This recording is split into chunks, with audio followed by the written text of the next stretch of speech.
Hi, I'm Shannon Rollins with Shannon Rollins Real Estate. Are you wondering how the market is? Well, if so, you'll want to stay tuned.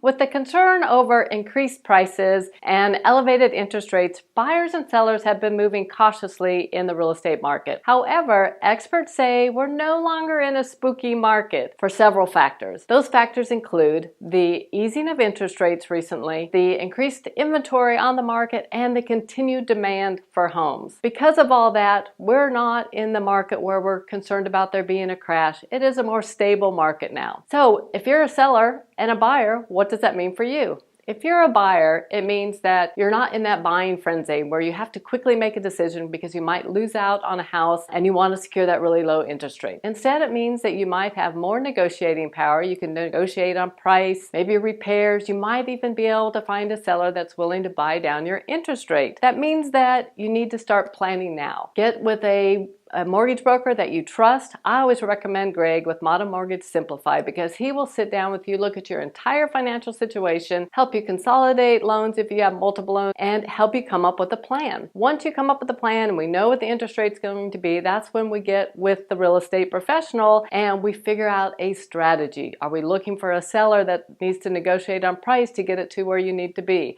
Or on helping you out with closing costs or the interest rate buy down. Having a strategy is really important. So getting off of the sidelines now and getting a plan and getting in action is the key thing for buyers right now. For sellers, again, we're not in that frenzy anymore where you're gonna have multiple offers and the moment it hits the market, it is sold and that you just throw any price out there. That is not the case at all in this market anymore. Now, the key for sellers is you really have to have a pricing strategy. You need to have a competitive price. You need to have the house prepared to sell and have it look good. And you can't just say, oh, well, my neighbor has their house priced at X, and so I'm going to price mine higher than that because, of course, my house is better than my neighbor's house. Never mind, the neighbor's house has been on the market 6 months and hasn't sold. You need to have a solid pricing strategy. I hope this information has been helpful. If my team and I can give you any assistance with buying or selling, give us a call. We're on standby 7 days a week, ready to help you take the smoother road to sold.